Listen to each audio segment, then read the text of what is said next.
are Geekcentric, and you can be too.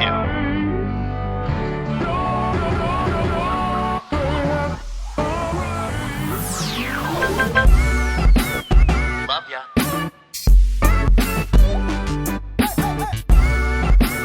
Get home safe, guys.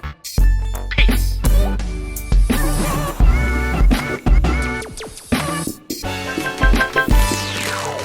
Hey there, geeks. My name is Nate, and welcome to the Geekcentric podcast, and welcome to a very special Behind the Geeks episode for Prime Video's The Lord of the Rings, The Rings of Power. Special thanks, as always, to our friends at Prime Video Canada for these wonderful opportunities to get to talk to the people behind all the geeky things we love, and we love The Lord of the Rings, and we're really digging this new season. We had the chance to chat with so many wonderful people from the cast of The Lord of the Rings, The Rings of Power, including Sophia Nomvete, Owain Arthur, Markella Kavenagh, Megan Richards, Leon Wadham, Lloyd Owen, Benjamin Walker, and Robert Aramayo.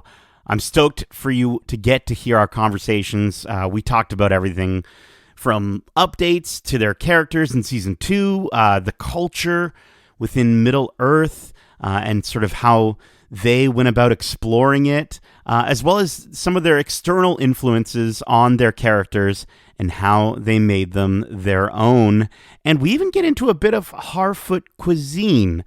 This is going to be a big Behind the Geeks episode, so I don't want to take too much time. But just before we get to these interviews, I'll quickly mention that our beloved hot geek summer has come to an end. But with it were so many incredible opportunities, and we have episodes available to listen to right now covering all of those opportunities, whether it's our Toronto red carpet premiere interviews with Ryan Reynolds, Hugh Jackman, and Sean Levy for Deadpool and Wolverine, our interview with Tamora Morrison, Jango Fett himself, Boba Fett himself, our interviews with the cast and creator of Futurama, or our count them, yes, that's right, 3 convention recap episodes covering Marvel's San Diego Comic-Con Hall H announcements, Disney's D23 Expo, or most recently, Fan Expo Canada 2024. We've been some very busy and very sweaty geeks, but it's been such an incredible time, and we're so thankful to everyone listening, to everyone involved in helping us with those opportunities. So thank you, and make sure to subscribe if you haven't already, because listen, we're about to get into some spooky times, okay? We're going to have a spooky geek fall. We've got some really great stuff on the way for the rest of the year. So yeah, check out those con recaps and interviews either here on your podcast service of choice or over on YouTube at youtube.com/geekcentric. But listen, the Rings of Power aren't going to forge themselves.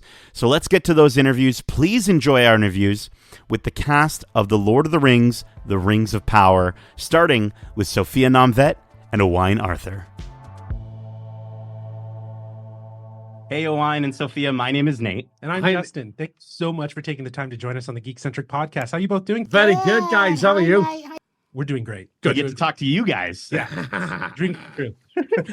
I mean, listen, I will say, don't tell the others. I think you're my favorite characters on the show. Justin. Likewise. Yeah. I bet you say that to You all say the that cast to all members. of them. I see you. I feel, listen, he's super tall. I feel a certain kinship towards the dwarves because I'm a little bit shorter and I'm always putting up with him. It's So the beard too. The beard. I got a beard, you know. But listen, both of you, it was fantastic getting to see your characters grow and develop over season 1. This time around in season 2, what's something that for both of you maybe surprised you about where we found your characters in this part of their story? And Owain, we'll start with you. Well, there was no surprise that we started where we start in season 2 because of what happened at the end of season 1, obviously. What did surprise me, however, as we went on to shooting, to go through the journey of season 2, was how human and intimate the story was for Durin, and how much the journey that he went on of self-discovery of himself, but also his relationship with his father, and watching his father deteriorate was was a difficult one to go on, but one I think a few people can relate to. Sadly, it's not a pleasant journey to go on, but there's love there, and it's hopefully quite moving, hopefully relatable. I think for me, she was the all-knowing, all-seeing, the wisest of them all, the heartbeat, the good, the purity, I think.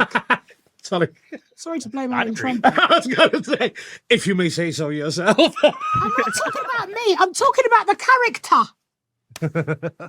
Funny. I'm talking about the character. Of course you are, love. So I think for me, the challenge was, or the surprise. The surprise was that she gets it wrong. She gets it so wrong.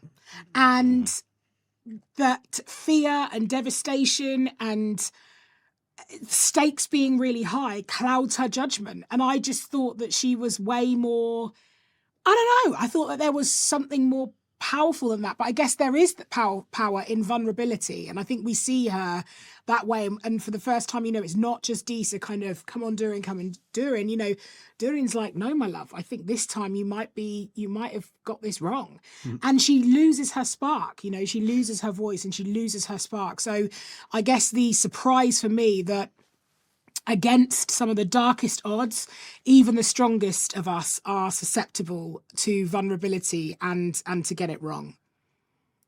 Yeah, I think that there's a heart there that we kind of get to explore with that character and with your relationship with one another.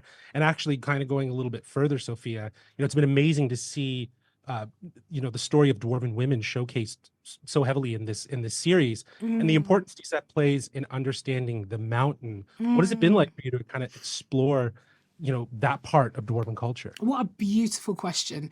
Thank you. I think, well, it's meant everything, because it really, just as you said, it almost felt like I was hosting this really revolutionary moment, actually, in the world of Middle Earth.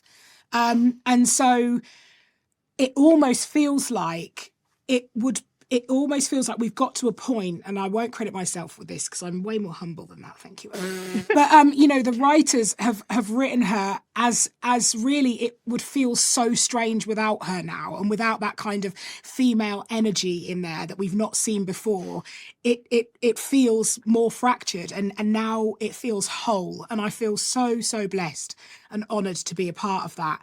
And I think, the singing to the mountains, I always think of it as a metaphor that, if we scream loudly, if we shout loudly enough, if we advocate for ourselves and listen to that guttural fire instinct and let it out, that we can literally move mountains. And how hard life is when we lose that spark, how hard life is now these days when everything informs us from outside, and we have long forgotten how to look to ourselves and to our own kind of razor sharp child, quality in us to be able to make our decisions, because it really doesn't let you down. Wow. That was a beautiful response. Thank you. Yeah. Thank you. Yeah. We have other Thank questions. you. We're being asked to wrap now, but I'm like, you know what? I think we're good. I think we're good. I think Yeah. that Thank you. Yeah. Thank you so much. Both of you. As I said, I promise you are our favorite character. We get to see you. It's so wonderful. We can't wait to see where, we've seen 3 episodes so far of season 2. Cannot wait to see where it goes. So again, thank you both so much. And we look forward to chatting with you in the future. Thank Lovely you so chatting to much. you. Thanks, Nate. Thanks, Justin. And now please enjoy our interview with Markella Kavenagh and Megan Richards. Hey, Markella. Hey, Megan. My name is Justin. And I'm Nate. Thank you so much for taking the time to chat with us. How are you both doing today? Good. How are you? We're doing good. We're talking to you. Yeah. Oh, Amazing. lovely. So Well, glad. it was fantastic getting to see your characters grow and develop over season 1 of this series. Markella, this time around in season 2, what's something that maybe surprised you about where we find Nori in this part of their story?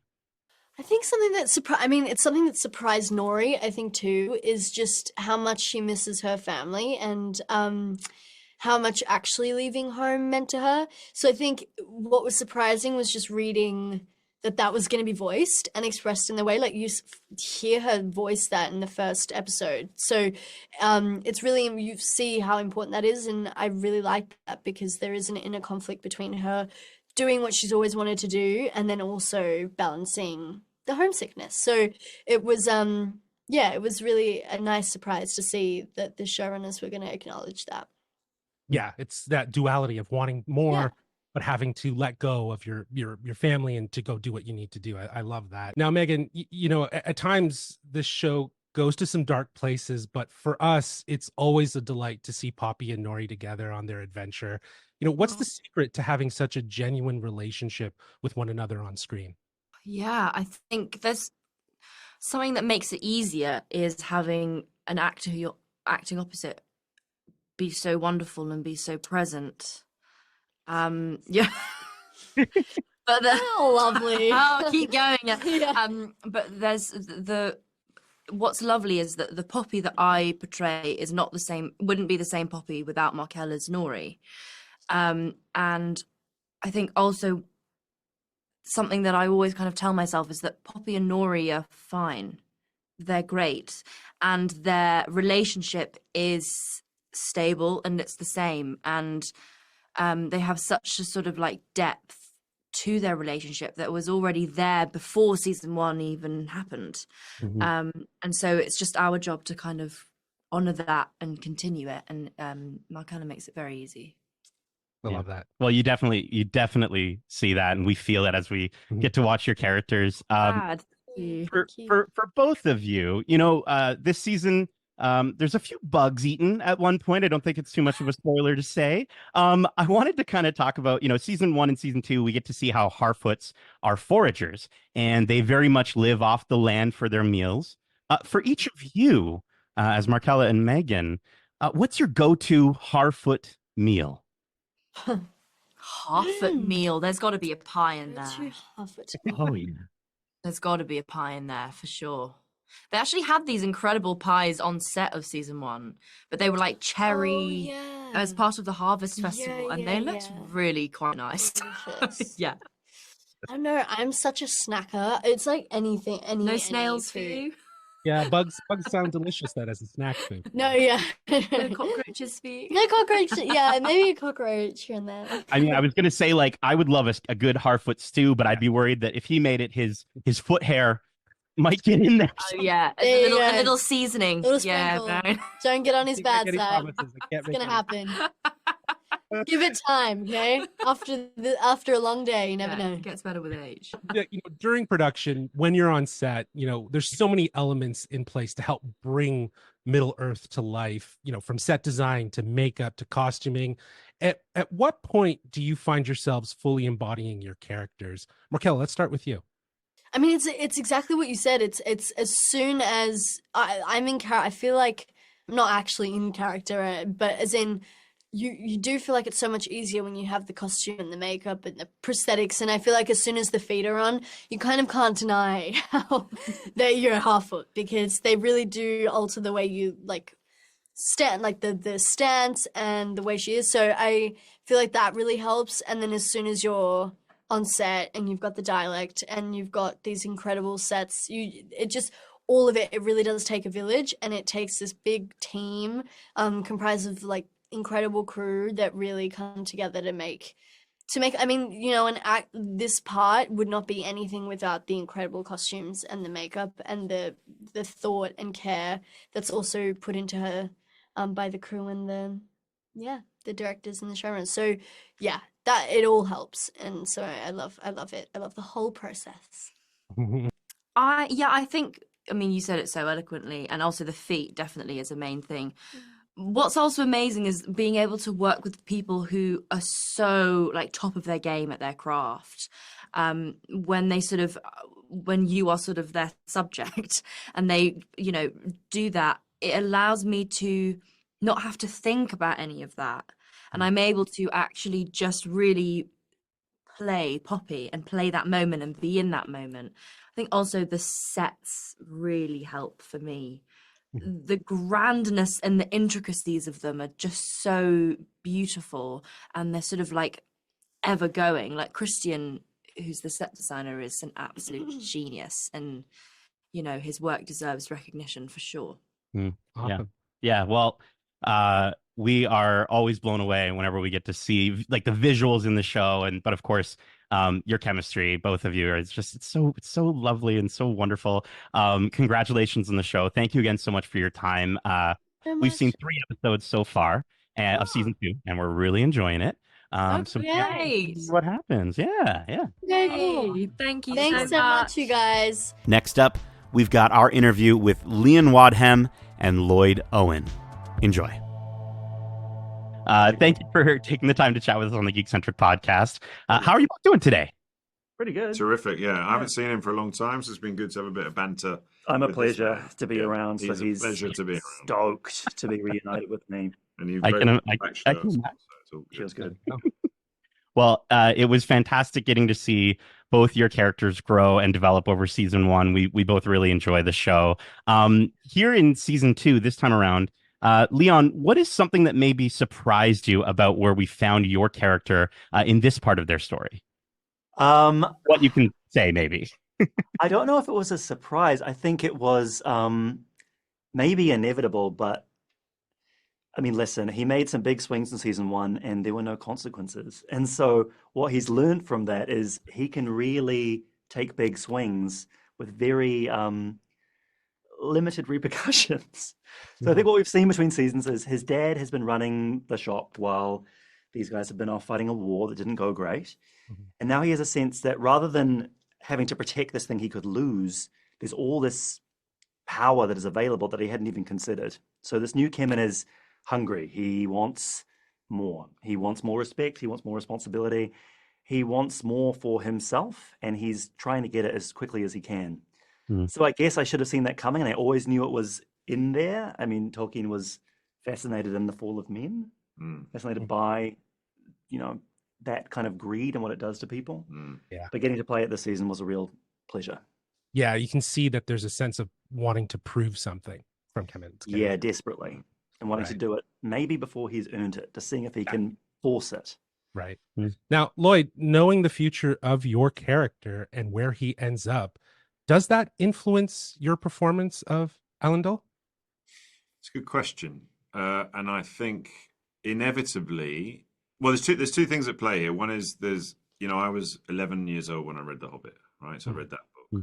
So there's going to be an 11-year-old that's coming to watch Rings of Power. So I have to remember that 11-year-old who doesn't know anything about this story at all, as well as those of us that do know this future. And I think, yeah, look, if you do my training's in the theatre. If you do a play, you get the whole script. You know what the beginning is and you know what the end is. That's the tradition of the theatre and of the actor, is the whole story, which means you can chart something out. So I like the fact that I do know that he has to become the leader of the last alliance of elves and men. And what's fascinating about that is so for those of us that know, there's not going to be a surprise that happens. But for those of us that don't know, of course, that will be brand new information. But within that, both those sort of polar views can both be served by this story, because for those of us that know, it's like fascinating to watch. Like, how is this leader made?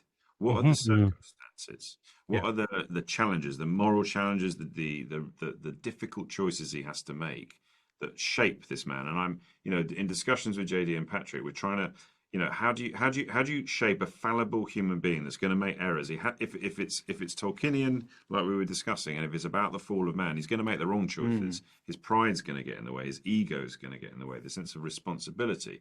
And what you see in season 2 is so much of that playing out. There's love of family, love of his daughter.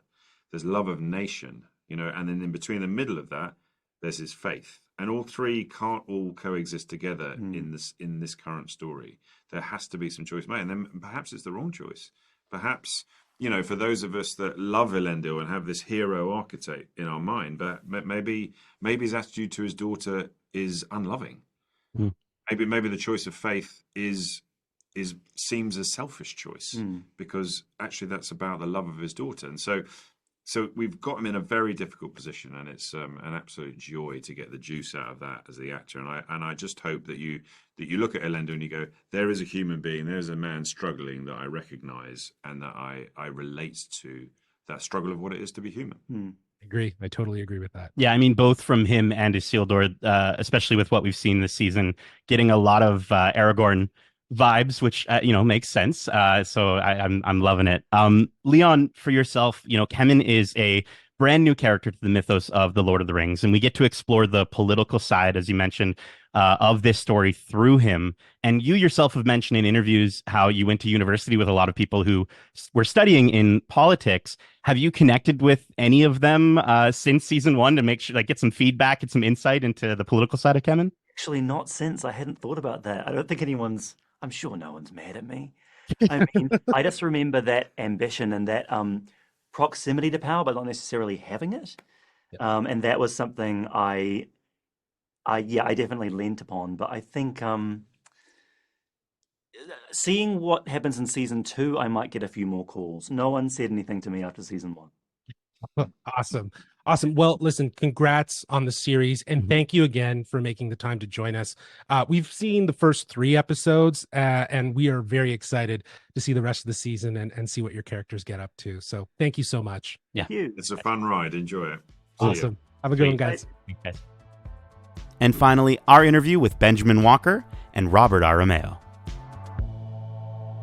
Hey, Robert. Hey, Ben. My name's Justin. And I'm Nate. Thank you so much for taking the time to chat with us on the Geekcentric podcast. How are you both doing today? Good, Doing thank you. great. Yeah, it looked Where like are you it. guys? We're in Toronto. Toronto. Yeah. Cool. Great town. Oh, we dig it. We dig it. We're also digging this season, really enjoying it. We've gotten to see 3 episodes so far, and it was fantastic getting to see your characters grow and develop over season 1. Ben, I'd love to start with you this time around in season 2. Is there anything that maybe surprised you about where we find your character in this part of the story? I love the idea that these semi-omniscient beings are caught off guard. That we have, especially Gil-galad, this almost mysterious gift of foresight, and in spite of that, evil has just sprouted right under their noses. I'm also excited. I mean, Gil-galad, he's two-sided. This kind of peacetime conciliary, but also we know from the books that he's a warrior. He has experienced the cyclical nature of the resurrection of evil, Right. and we get to start taking the first strides toward the wartime general as the season progresses, which is exciting. I like that. I love that. Now, Robert, we're loving what you're doing with Elrond in this series, and we also loved what Hugo Weaving brought to the character in the original films. In this season, getting to explore Elrond even further. Was there any aspects of Hugo's portrayal that you kind of wanted to layer into your performance? Or with this series taking place so much earlier, did you just feel a sense of freedom to define the character at this specific point? Totally, yeah. I mean, there's a long way to go before the Council of Elrond and where he is in the Third Age. So I am really interested in a younger Elrond, someone who doesn't have the wisdom or the skill yet. Right. I didn't want him to be an elf who could go and kick Gil-galad's butt, Either. I wanted him to not possess that level of skill yet. And his diplomacy has served him well, but Sauron changes everything because you now can't trust even your own council, and so it's sort of it's a complicated time. So I was really intrigued to explore what it is to be half elven, and if season 1 is half human, it's half elven. This would be Elrond half human in these circumstances. I think that duality is an interesting way to explore him. Yeah, I love that. And you can see that even in the first 3 episodes, we're seeing that kind of unfold and unravel. So that's great.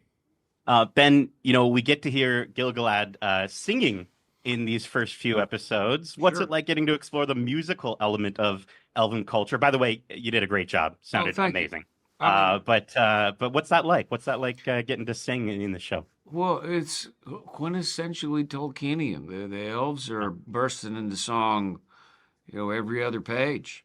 And, over the reflection in the water, let's sing about it. So it was a matter of time before we got some music jammed in there. And also, it's an important storytelling moment for where the elves are. We're abandoning Middle Earth to burn as we sail off into the sunset. Like, it's Bear McCreary has written this almost funereal dirge of mourning and loss and disappointment and failure, that in some ways it felt like an obvious and inevitable narrative moment, progression of the narrative. But on the other hand, it was certainly you have to pinch yourself. I can't believe this is my job moment. Oh yeah, Awesome. That's fantastic. Well, congrats again on this series. Thank you for making the time. Like we said, we've only seen 3 episodes, but we're loving what we've seen so far, and we're definitely looking forward to seeing more and what your characters get up to. So thank you again. Thanks, guys. Awesome. Thanks, Have a guys. good one.